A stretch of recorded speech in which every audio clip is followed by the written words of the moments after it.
Now, the very reason why we're gathered here as progressives is because we care about the well-being of others.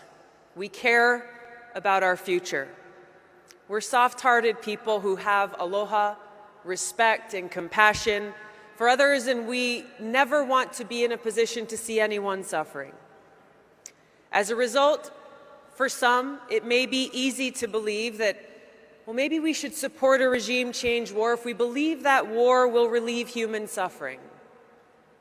Proponents of the interventionist wars in Libya and in Iraq argued that these actions were justified because of humanitarian concerns.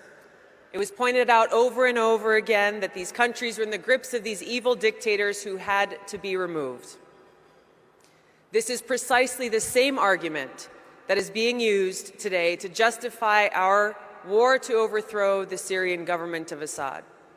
Hoping to garner the support of the American people, proponents of these regime change wars routinely cite humanitarian concerns to justify this military intervention in foreign countries. But here's the reality.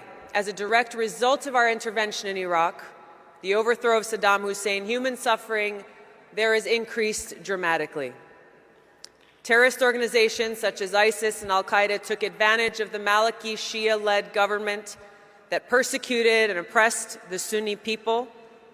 ISIS therefore gained a stronghold in Iraq, kidnapping, terrorizing, raping, and killing thousands and thousands of innocent people.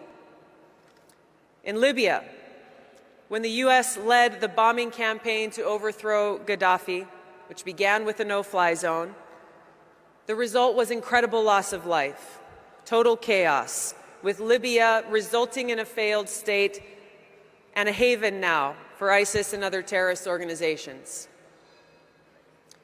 There is no denying that the interventionist wars in Iraq and Libya that were propagated as necessary to relieve human suffering have in fact increased human suffering in those countries many times over.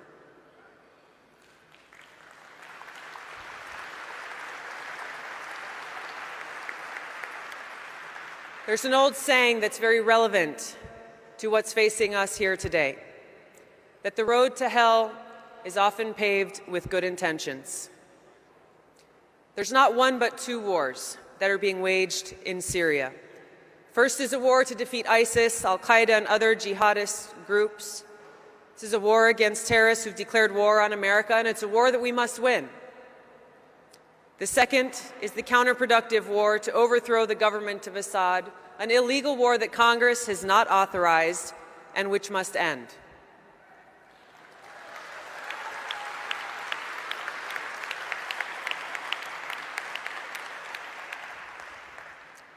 This war to overthrow the Syrian government has strengthened rather than weakened our enemies like ISIS.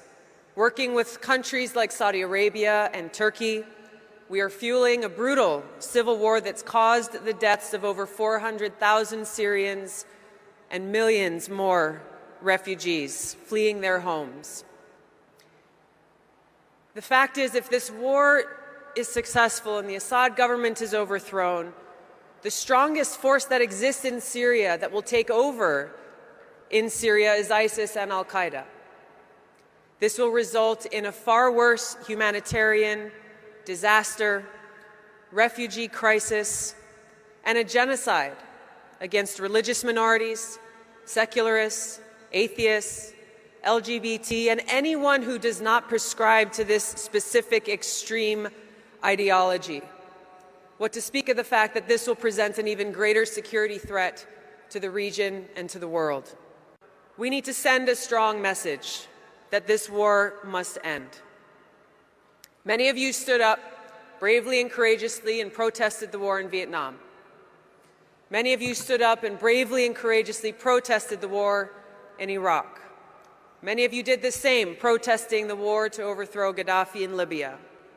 And so now I'm asking you to stand up and do the same. Stand with me and demand an end to this war to overthrow the government of Assad. Demand an end to all interventionist regime change wars.